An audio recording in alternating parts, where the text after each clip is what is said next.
Welcome to the Lava Academy podcast, your monthly dive into the world of volcanoes, lava, and the forces that shape our planet. We're a team of lava enthusiasts based in Reykjavík, Iceland, part of the crew behind Lava Show, the world's first live lava show, where we remelt real lava and pour it out in front of a live audience.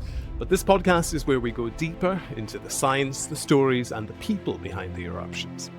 Each month, we'll bring you the latest volcano news, along with conversations with a range of guests, from leading geologists and volcanologists to locals who've witnessed eruptions up close. We'll cover everything from the science of how volcanoes work and the tectonic forces shaping Iceland, to the ongoing activity on the Reykjanes Peninsula, historic eruptions, and the ways in which volcanic events impact people and communities. Whether you're a curious listener, a science enthusiast, or someone who just thinks lava is cool, and it is, then this is the podcast for you.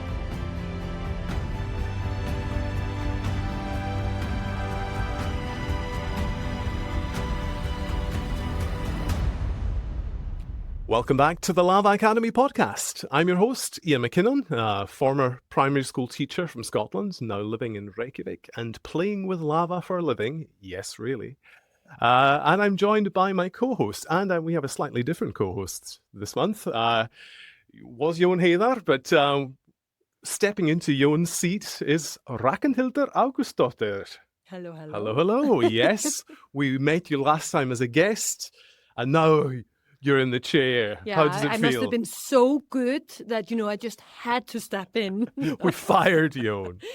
No, absolutely not. Jón, I think, had his very quirky, interesting touch to it, and I just hope that I will be able to step into his shoes. I am sure you will have no problems in doing that. So although the co-host is slightly different, one thing is not different, and that is that we've got a fantastic interview for you this month. So let's go right ahead to that interview right now.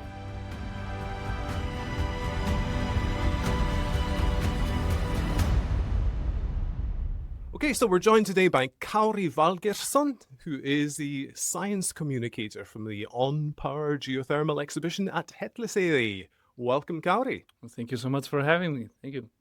So, can you tell us just a little bit about yourself? Like, what is your role at the Geothermal Exhibition? Yeah, my role at the Geothermal Exhibition is science communicator, where I am taking groups and or people and giving them a tour about how we produce energy at the Hellisheiði Geothermal Power Plant. And myself, I am, of course, Icelandic, and I'm a geologist. Studied here in the University of Iceland, and now I'm doing my master's in Reykjavík University. Excellent. We love geologists. Yeah. Yeah. I'm just super curious, in terms of what geothermal energy is. Can you explain that to us and our listeners just a little bit better? Yeah. I mean, if we take the word apart, for example, then geo, the earth, and thermal, heat, kind of. So, I mean, this is just heat within the earth itself. So that's like the purest definition on that. Mm-hmm. And for example, if we drill into the earth, then we mostly get some kind of heat. And where you're located maybe on the earth depends on how hot it gets by depth, kind of. Yeah. Okay. So how is this connected to volcanoes? Yeah, how does this connect to volcanoes? Yeah, that's a good question. I mean, the thing is, for example, here in Iceland, we have a lot of volcanoes. We have a bunch of them, and some of them do have some geothermal activity, especially on the surface. Mm-hmm. And that is because volcanoes, if we take apart the earth and just drill directly into the earth and just way down, they will have somewhere a magma chamber, of course.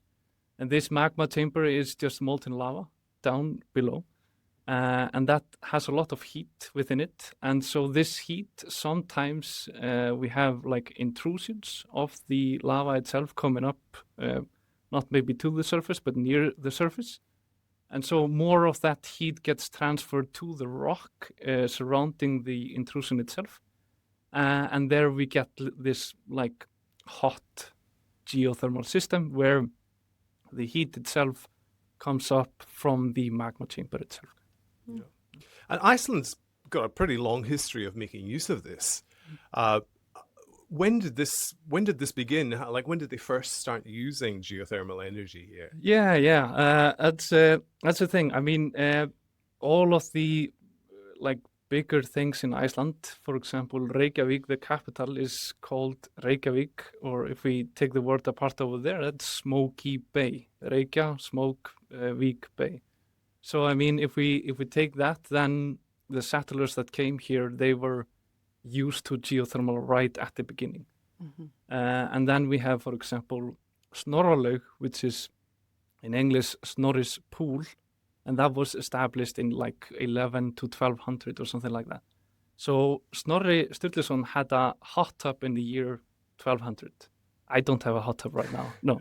He was pretty cool. Yeah, exactly. Yeah. So I mean, in terms of these low temperature usage or heating and stuff like that, we have used that for centuries and stuff like that.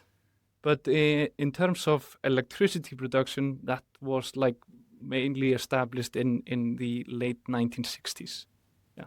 Okay, so were there, and you mentioned the late 1960s, were there specific things that were happening at different points in history that were maybe forcing people to use the geothermal stuff more than the kind of, if you like, traditional? If we go back to maybe the early 1900s, then the district heating system was expanding, especially in Reykjavík during that time. But by 1904, maybe not in Iceland, in Italy, for example, there they started using geothermal to produce electricity. So the idea was put forward down there, but we were not maybe doing it over here. We were mainly focused on district heating. But then by having the knowledge that this can be done, then were plans to do it kind of more in Iceland. And then by 1960s, 1970s, we had, for example, the oil crisis. And from there, we were importing most of our energy in the form of oil and coal and stuff like that. But since energy prices were skyrocketing, that was not very good for the Icelandic population. So we would need to, use more of the energy that is available within the island itself. And that is geothermal and in part hydro also. So external factors were kind of contributing to that. Yeah. Okay. Actually, I find that quite interesting because I'm born in the 1980s. And if this is happening, but I mean, if this is only happening late 1960s, late 1970s, it must have happened really fast because I don't remember anything else apart from geothermal energy in Iceland. That's anything other than that is before my time. Exactly. So it must have just happened really fast. It did happen really fast. And if we take, for example, the energy part itself, not electricity, what we call primary energy consumption, meaning all energy on the island itself. That's transportation, that is electricity, heating and stuff like that. By the middle 1970s or something like that, Iceland was roughly 50% renewable or geothermal in that regard. Okay. Yeah. 50%? Exactly, That's crazy. Yeah, that is crazy. Most of that is, of course, the heating part itself. Yeah. But still, by 1970s, 50%. I mean, so how much is it now? Coming from a UK perspective, I mean, that's just bewildering. Exactly. Because although we were maybe at that point, we were beginning to use maybe more kind of hydroelectric and stuff at that point. It certainly wasn't anywhere close to that kind of uptake of renewables. That's crazy. So what is it now? Do we know? It's roughly 86% renewable for primary energy production or consumption on the island. And geothermal is roughly 65% of that. Yeah. But I mean, Iceland is pretty uniquely suited for geothermal energy, isn't it? Yeah. Can you explain, what is it that really contributes to that?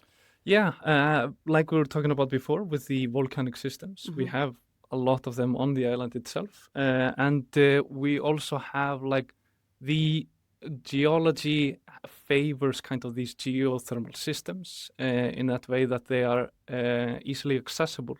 These are mostly Iceland is mainly composed of these basaltic formations, and a lot of the time basalt has good porosity and good permeability also. And porosity and permeability, the porosity itself is the percent of holes within like some defined area, and the permeability is how easily water can flow through, for example, these rock formations themselves. Okay. And Iceland favors these two geological factors, especially very good.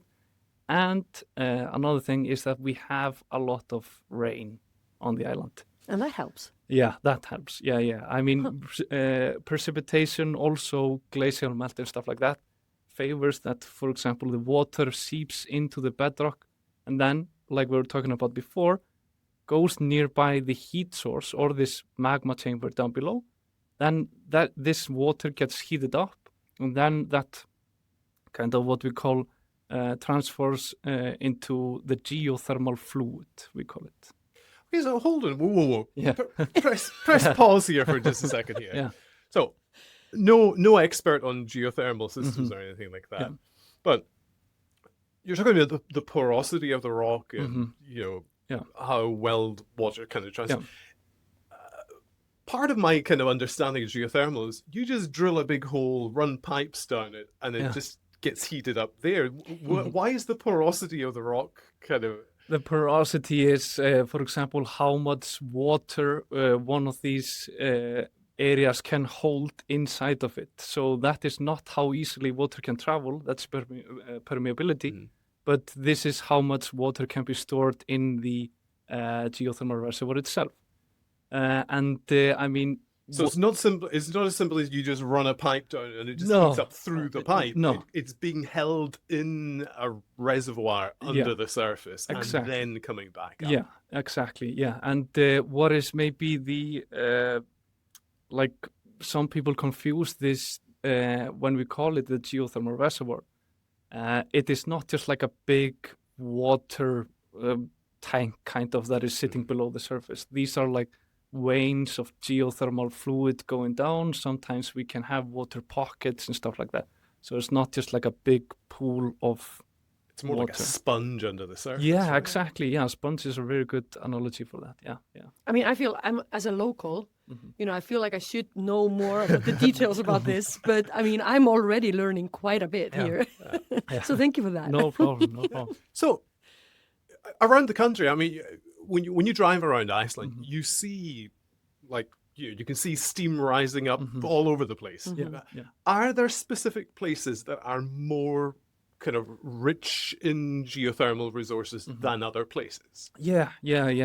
For example, when you are looking for a what we call a high temperature geothermal system, where, for example, that is within a volcanic system, you want to first look onto the surface. You want to see the regional geology, and one of that can be what are the geothermal manifestations on the surface.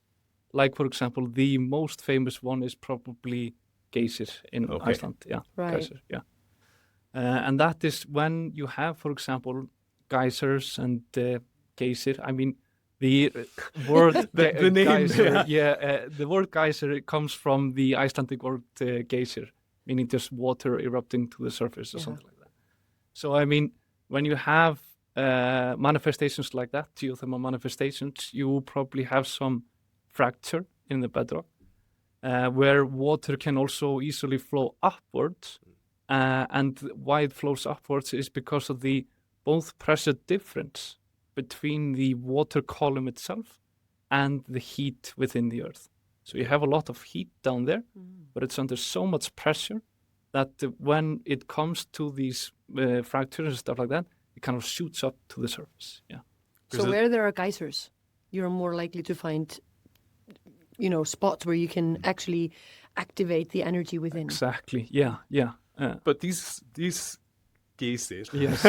geysers, they're actually they're not common. They're quite rare, particularly the true kind, the one that you think of when you think of like, Old Faithful at Yellowstone or Geyser.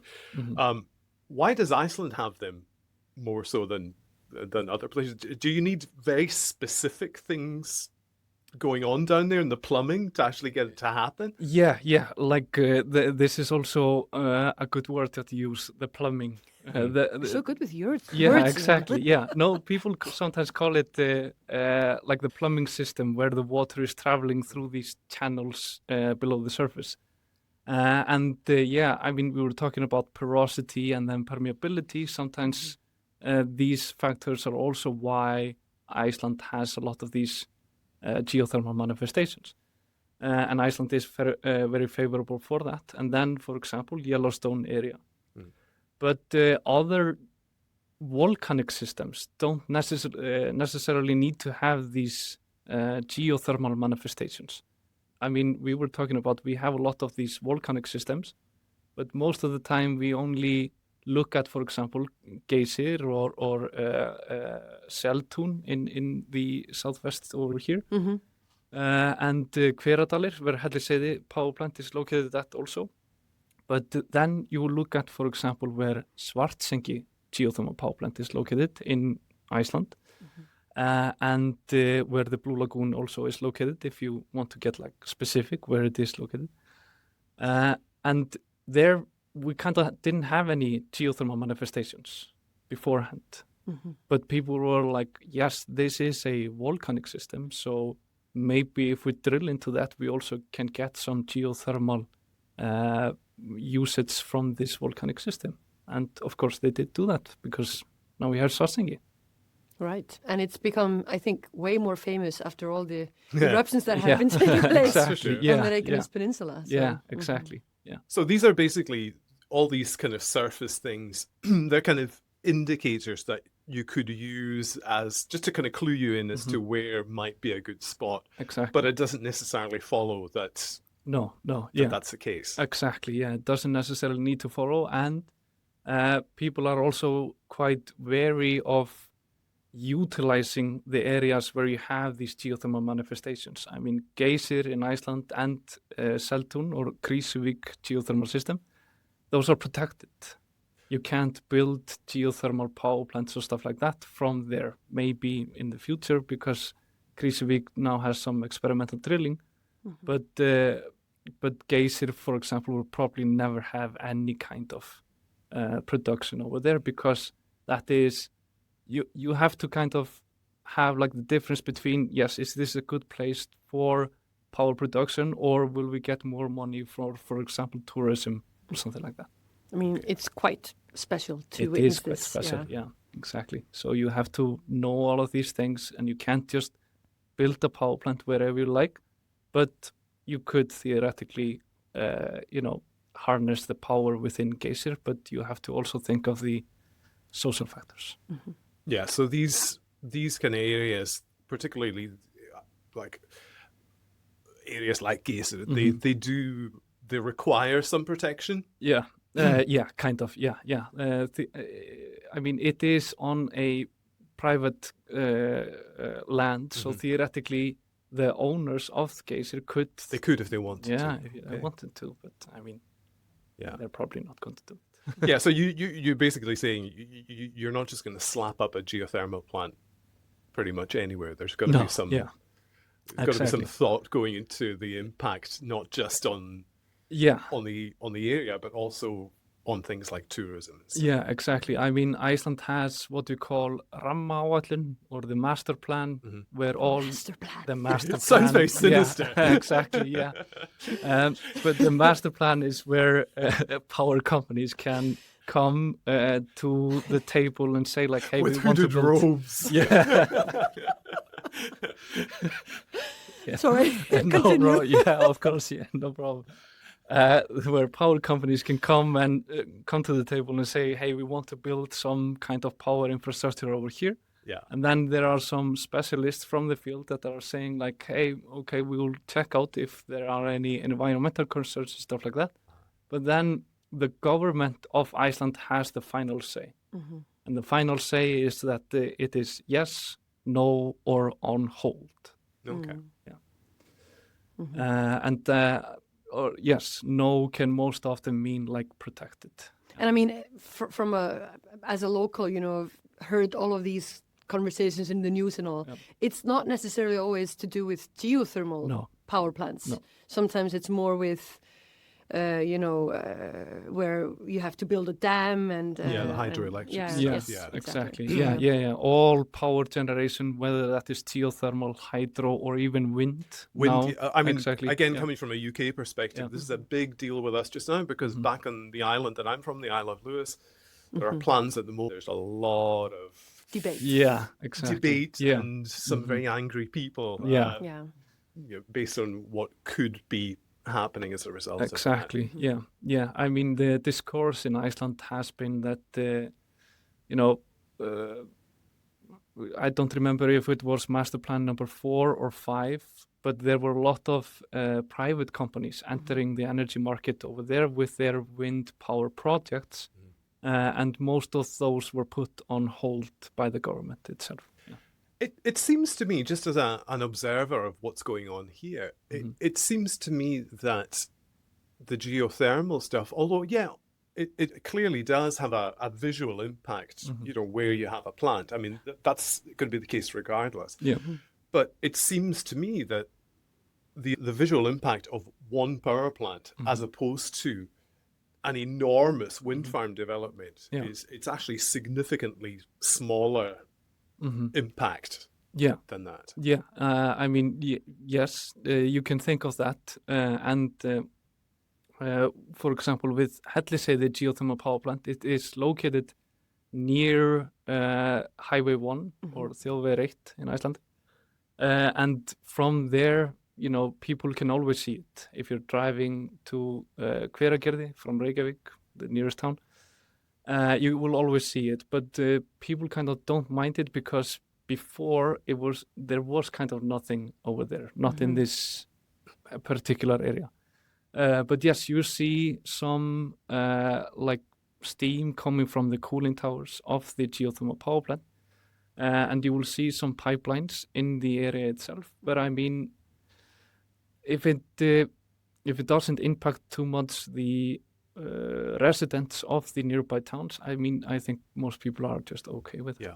And I mean, I think also, seeing something can also attract attention. And I mean, in your case, you have like set up this show where you're actually welcoming guests and educating them about geothermal energy, which I think is really cool. I mean, we're all about, education and edutainment, as we talk about it here.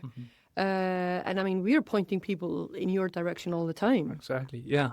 And I mean, people are coming from just Highway 1. They're going to the nearest town and they're going to maybe eat or something. But then they see the steam from the cooling towers and say like, hey, is there something? Is there something we can check out? And a lot of people are saying like, we have like statistics on like how did you find out about the exhibition? And a lot of the time people are saying like, oh yeah, we saw the steam. Yeah. So, and we just decided to drive by and check it out. Yeah, exactly. Oh, really? Yeah. Okay. Yeah. That's crazy. No, but I mean, I think, it's the same. I mean, of course, like with wind farms and stuff, like they take up more space, but some people are fascinated with them. The same with dams. I mean, dams, like the Hoover Dam is really famous in the States as an example. So exactly. It can have very negative impacts, and then it can also be an attraction in itself. Yeah. Okay, so going back to kind of geothermal, we've kind of had a little kind of overview, like a very broad overview of what goes on. But can you actually now can you step us through the journey of that geothermal energy from the point at which the power plant is dealing with it to the point where it actually gets into your home? Yeah, exactly. For in the case of Hellisheiði Power Plant, we are producing two things. We are producing both electricity and then we are producing hot water for the residents of the capital area. And the first thing that you do is that you, like we were talking about before, you drill into the earth and try to hit these geothermal veins or into these geothermal reservoir And And is that just like a hit or miss thing? Is that the case? They just have to No, repeatedly drill new ones to say, oh, there's one. You know? no, I mean, you kind of don't want to drill anywhere because drilling can be quite expensive, especially in these high temperature fields. So you have to do some, for example, geophysical measurements beforehand. You can do some gravity measurements, resistivity measurements, check out the geochemistry, check out the weather data. If it is raining, you can check out the porosity and permeability. And if all of that indicates a geothermal reservoir, then you can drill first an exploration well, just to see like the geology also down there, because alteration minerals that form just at specific temperatures can also say like, hey, this temperature is down here. Okay. And we can check that out. And then after that, you can have some production borehole. And the production borehole, for example, in Hellisheiði goes to roughly 2 kilometer depth.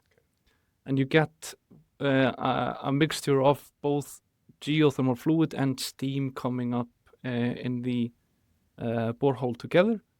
And then geothermal power plants have what we call a separator, where we separate the steam from the geothermal fluid. Then the steam is used to drive the turbines to produce the electricity itself. And then the geothermal fluid is used for a heat exchanger, where we heat up fresh groundwater. Then this hot groundwater is sent to the capital area. Yeah. So it's not the stuff that was down under the surface that's going piped out. It's being used to heat water at the surface, and that's then being pumped. Exactly, yeah. So what is that geothermal fluid? I mean, what does that consist of? Yeah. This geothermal fluid is mostly water, but with a lot of dissolved minerals inside of it, and mainly that is silica. And is that just kind of precipitating within that water because of the heat and pressure? Yeah, exactly. Yeah, when you have these high temperature geothermal systems, a lot more of these minerals will precipitate out from the host bedrock itself into the geothermal fluid or the water. But in, for example, these low temperature geothermal systems where you don't need to drill these deep holes, then not a lot of the mineral content is, for example, the same with the high temperature ones. So you can use that directly for house heating or district heating. Okay. That's the low... That's the low temperature which you can use directly for district heating. Right. Okay. But for the high temperature ones, because of the high concentrations of these minerals, then you use a heat exchanger and then send that to the district heating. We hear that a lot from people who either, move to Iceland or come visit Iceland, that, they can smell the hot water. Yeah. Like they take a shower and they're like, what's this weird smell? Yeah. So what is that weird smell? What is that? Yeah. Why is that? The weird smell comes from the sulfur content in the geothermal fluid itself. Right. And for example, here in the capital, we use low temperature geothermal systems and high or like the heated up fresh water itself. But the reason is also that the heated up fresh water, especially at Hellisheiði Power Plant, we intentionally put some sulfur inside of it. Okay, why? Why we do that is because when we take the water out and we heat it up, a lot of the oxygen in the water itself, like we have a lot of oxygen in this hot water, and so the sulfur will bind with the oxygen itself to form sulfuric acid, and that helps with the corrosion of the pipelines. I was going to say, themselves. because oxygen plus pipe work is not a good combination. Exactly. Yeah. So you want to get rid of that, and we do that in this sulfuric way. Okay. So that's basically latching onto the oxygen, taking that out of the equation and protecting the pipework in the city. Exactly. Yeah. Interesting. So and that is why we with have the subsequent eggy, smell. Yes, exactly. Hence the eggy smell. Of course. Yeah.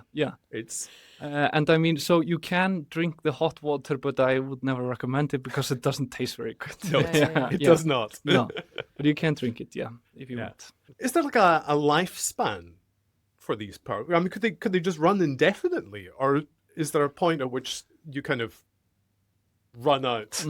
Yeah, that's the thing. Also, I have been talking with a lot of professionals from the field itself, and some of these professionals are not like, they have different opinions.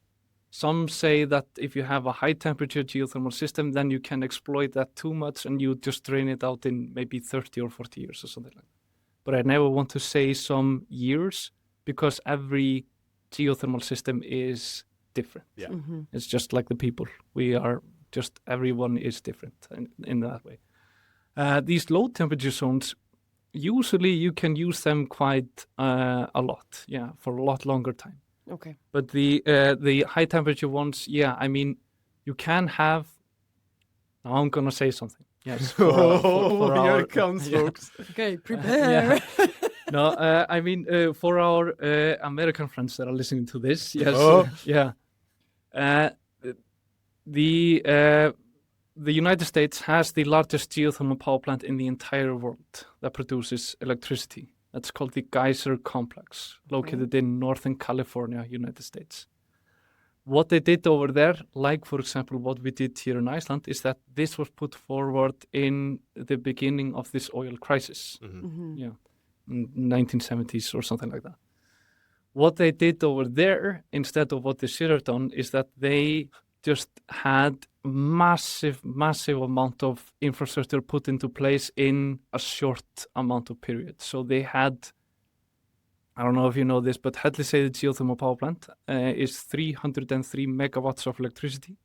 There they installed 3 gigawatts of electricity, 10 times as much for this one geothermal system. Wow, that is a lot. Sorry, That I'm is just a having, lot, yeah. it goes through my head, just 1.21 gigawatts. Exactly, yeah. Back to the, No, I mean, what they did over there was they installed this massive infrastructure over there, and they kind of drained the geothermal system too much in a short amount of time. So now they're down to 1.2 gigawatts of electricity. Okay.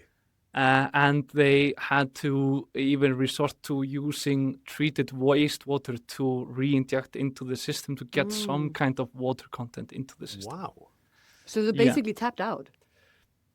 Yes, I mean they tapped out. It dry. Yeah, I mean they tapped out in terms of the liquid content, yes, but in terms of the heat content, maybe not. Yeah. Because I mean there's maybe less precipitation in Northern California than, for example, here in Iceland, and so maybe they drained the liquid content, but the heat is probably still over there. So one needs to be careful Yes. when developing these geothermal. Exactly. energy plants. You can install a lot of capacity in the beginning, but then you would need to massively reduce your. See, I never thought about that. I never really thought that there was like a sustainability No, I didn't think problem with this. I Yeah. thought it was like, well, you know, it's there. It's just It's nature. It's just hot. Yeah. You just keep on going. But Exactly. no. But this is also the thing. This is why I was saying that these professors and professionals have been debating about the renewability part, is because a lot of these geothermal systems have been utilized for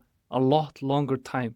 And are still producing the same amount of electricity from their beginnings. So, I mean, how you do it also defines on the system itself. So each system is different, and you can probably have a shorter amount in some of them, and just, I'm not going to say endless, but still a lot longer time in other ones. I mean, this story sort of leads me to thinking and wanted to ask you something really basic. I mean, is it possible to simply drill too far? Like, drill too far, maybe not, but I mean, you can drill into the magma chamber itself. One would think that might be a bad idea. That is a bad idea. We did do that here in Iceland. Yeah, we did do that here in Iceland in 2009, if I remember correctly, in what you call the Icelandic Deep Drilling Project. up north? Yes, By exactly. Krafla? Yeah, Yeah. exactly. Yeah. Okay, and what happened? What happened is that the Iceland... The island exploded! Yes, yeah, exactly. No, I mean, the IDDP, Iceland Deep Drilling Project, was established because people wanted to drill longer than the conventional drilling was happening, which was roughly 2 kilometer depth, 1.2 miles depth. They wanted to go to roughly 4 kilometer depth or something like that. What they didn't anticipate over there was that they drilled into a magma intrusion at roughly 2.1 kilometer depth. Yeah. And what happened when they drilled into that magma down there was that, I mean, a lot of corrosive material, and probably the smallest eruption ever to happened over there. Okay. That's what they called it. But still nothing. So what does that mean? The smallest eruption? Yeah, I mean, there was... like a minute? Yeah, I mean, yeah. It was kind of small amounts of some magma that came to the surface, but not a lot. I mean, if I remember correctly, this is going by memory right now. But they closed out the well, and they could do that over there. But the idea continued on, the Iceland deep drilling project, and what they did in Reykjanes. So hang on. Yeah, Which is pressing pause. Yeah. So rather than just saying, whoops, Yeah. let's not do that again, Yeah. they were like, maybe we could do this Yeah. again, but actually make it work. Exactly. Yeah. And the So Iceland, they're still at it? they're still at it, yeah. And there is now a deviation program going on in Krafla, like I was talking about. They drilled the IDDP-2 well in Reykjanes, but what they are going to do in Krafla, they call it KMT, Krafla Magma Testbed, where they are going to harness the power of the magma chamber itself. Okay. So this sounds like a magnitude jump of like going from a coal-fired power station to a nuclear power station, but with geothermal. Exactly. Yeah. This is what you call the supercritical conditions, where water is at just like any kind of phase, kind of down there at like roughly 400 degrees Celsius and 300 bar pressure, which is 3 times the atmospheric pressure right now. And 300 times, sorry. And so what you are trying to do over there is that you are trying to harness as much energy in the water itself, or the geothermal fluid.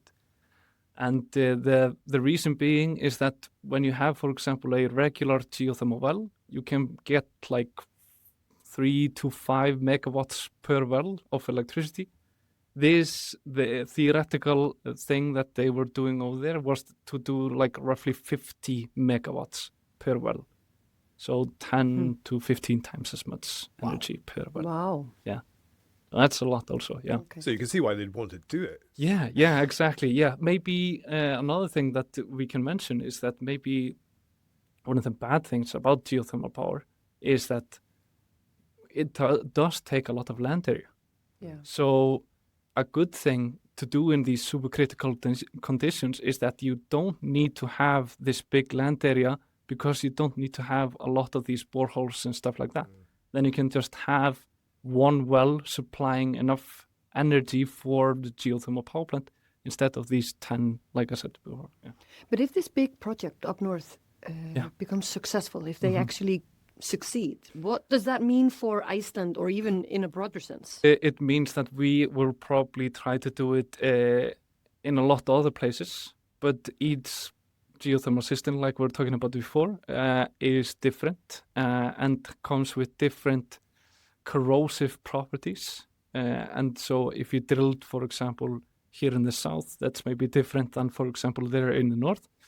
In a broader sense, for the whole world, is that it will probably be more accessible to other countries utilizing geothermal energy, because then it is established that you can go to these depths to use. Because actually, that actually feeds into something that I was about to ask you, which is that, is this geothermal thing, is it an exportable model to other places? Because if the kind of geology that you're talking about for the kind of normal kind of geothermal thing, if that doesn't exist in some places, that might not work. But you're saying with this deep drilling stuff, it could work.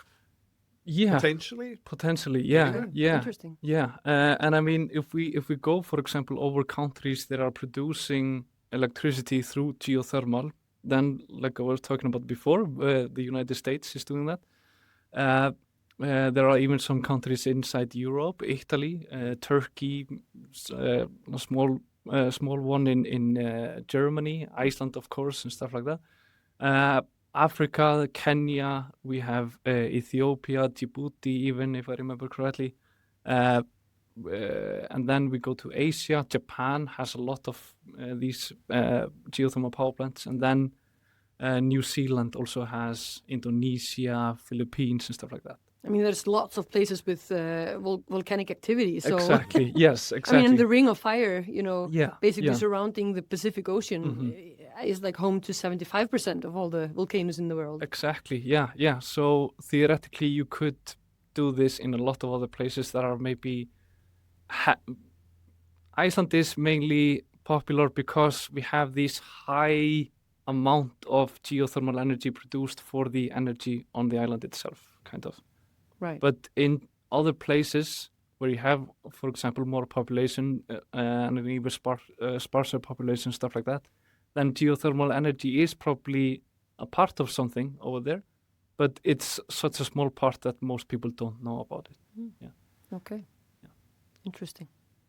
I mean, I find, because for us, it's so normal. Like us who are born and raised here in Iceland, this is just the way. Yeah, exactly. Right? And then, it's like once you grow up, you realize, oh, this is not normal. And I remember I was doing some videos not long ago about the eruptions on the Reykjanes Peninsula, and I mentioned the power plant.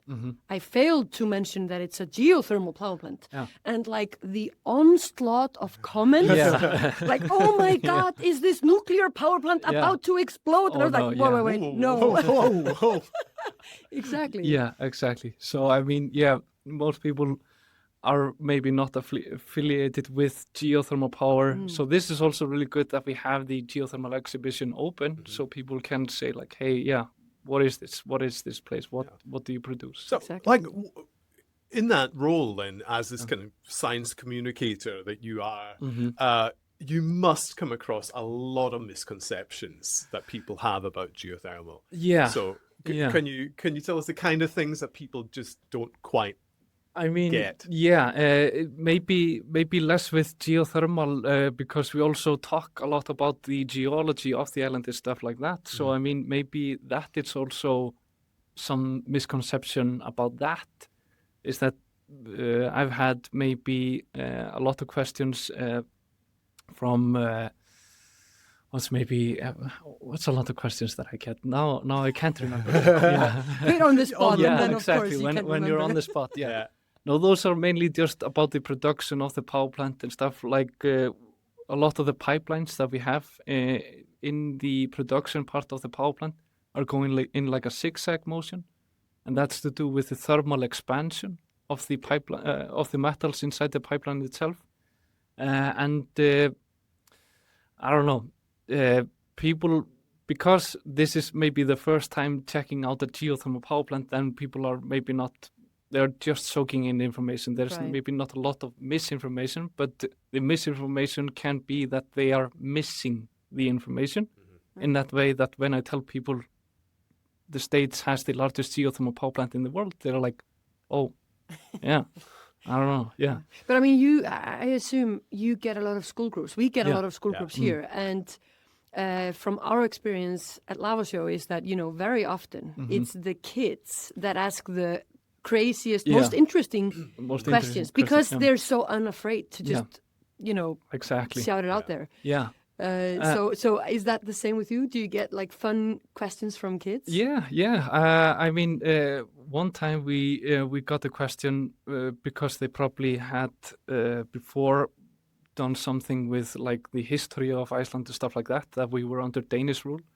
And one question, maybe not related to energy, but I got the question of, is Iceland now under the English queen? Or that was when the queen was alive. And I was like, no, we are still over here. We're just independent Iceland. And then, maybe the question I get most often asked is that, can you export the energy? Right. Like the energy, just the raw electricity. And I'm like, theoretically, yes, you can have like a big power cable going to, and because most of the time these are like kids from the UK, I say like, oh yeah, we can connect it to the UK. Theoretically, yes, but then our energy prices would also go up in terms of that. But imagine that this question is coming from kids, because, I mean, they've been having an energy crisis over there. Yeah. And it seems that, you know, the news of that probably are circling in the media is even like drilling down into the minds and brains of the kiddos. That's one thing, actually, when I tell people, because I mean, Iceland is, let's face it, it's famously expensive. Yeah. to be here. It is. Yeah. One thing, or at least two things rather, which are cheap: hot water, electricity. Exactly. Yeah. To the point where, and this blew my mind when I came here first. I know what you're going to say. Where I was I'm standing, embarrassed already. I was no. Well, yeah. If you go to any Icelandic person's home in the dead of winter, minus 15 degrees outside, freezing cold, you rock up at somebody's house, I guarantee you every window in that house is going to be open. Oh yeah. You need to have We're nothing. You need to have some kind of convection inside the home. So I mean, convection of cold water and hot and stuff like that. So I just had visions of my father running around, kind of shutting it around. Who do you think's paying for all of this? Exactly. And the other thing, kind of tied to that, was standing on my father-in-law's driveway in that dead of winter, freezing cold outside, and noticing an unusual pattern in the frost at my feet, and thinking, what is this weird zigzag pattern on the driveway? And then it kind of hit me, oh my word, they have underfloor heating on the driveway. Yeah, outside. Yeah, outside. Yeah, exactly. Yeah. I mean, you would never get that back home. Yeah. Well, Never. here we have the privilege of cheap and abundance of hot water. Yeah. And cheap electricity. And I think we do not realize, unless you move to a different country, this is something that you're like, it's like you're completely blind to this privilege. Exactly. Yeah. Maybe one thing that... spend one winter in the UK paying for the heating there, and that will wake you up to it pretty quickly. Exactly. No, I mean, the only thing is that there was like a year or two ago or something like that when we... it was particularly harsh winter, so it was a lot of frost outside. And the thing that the distribution company inside the capital did to kind of preserve the geothermal or the heating was to close down the public swimming pools. Yes. And people were outraged in that. Yeah, exactly. Yeah. What? We can't have our hot tubs and outdoor warm swimming pools? Exactly. But it's our civil right. Yeah. So imagine that. Imagine how good we have it if we are outraged by our public swimming pools being closed. Yeah. But I think that's also one of the things that most people who are not born and raised in Iceland don't realize, that we use the geothermal heated water to heat our homes. We don't use other means to heat our homes. Yeah, you don't have a water heater. You don't like a gas boiler or something. And it's not like something per building. It's like sort of a collective open system that everybody uses. Yeah.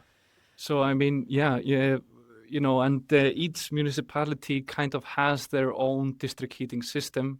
So we have a lot of smaller like towns all across the entire island, and most of them have their own district heating system with their own geothermal boreholes and stuff.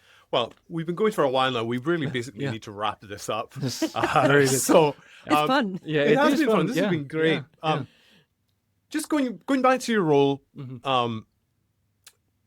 people visiting. Anybody, say for example, anyone who's listening to this goes to the geothermal plant at Hellisheiði, and kind of, what's the one thing that you would hope that they would walk away understanding about geothermal energy? Understanding geothermal energy for other people that are coming to the exhibition, I want people to understand that this can be done in a lot of other places. It just depends on how deep you have to drill. That can be expensive, of course, but newer technologies are also coming forth, so you can like lower your drilling costs and stuff like that, and efficiencies and everything are coming also in. So just be open to that mind that even though it is drilling, and some people do not have a good perception on drilling in terms of oil drilling, if this is like geothermal drilling, there should be no bad things happening over there. This is mainly just for for example, district heating systems and stuff like that. And that can maybe play a big part in terms of lowering electricity demand.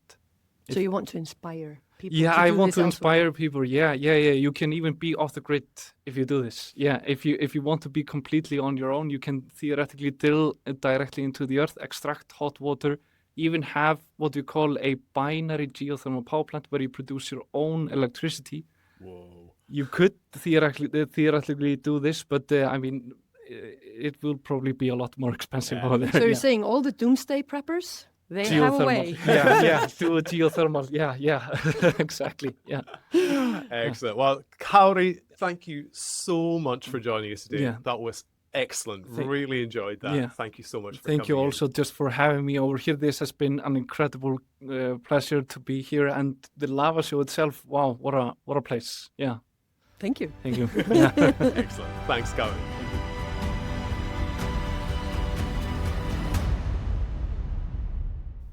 Well, that was a fantastic interview with Kári. Massive thanks to him for coming in and joining us for that one. Yeah, it was fantastic. Learned so much. And we hope you learned a lot too. And if you'd like to get in touch with us for any reason, either you've got some suggestions or some feedback, we'd love to hear from you. So you can email us at podcast@lavashow.com. Yeah, and then of course you can always follow us on our socials. We're basically on all the typical ones: Instagram, Facebook, TikTok, YouTube, LinkedIn. So which one do you like? Yeah. And we'll also, of course, don't forget, we'll have show notes attached where you'll be able to find more info about the guests that we're talking about and the organizations or whatever that they represent. So if you want to find out more information about anything we're talking about during the show, you'll find that in the show notes. But now, don't forget to subscribe if you haven't already done so, and tell your friends. And we hope to get you back here again for our next episode. Thanks for joining us. Thank you. Bye-bye.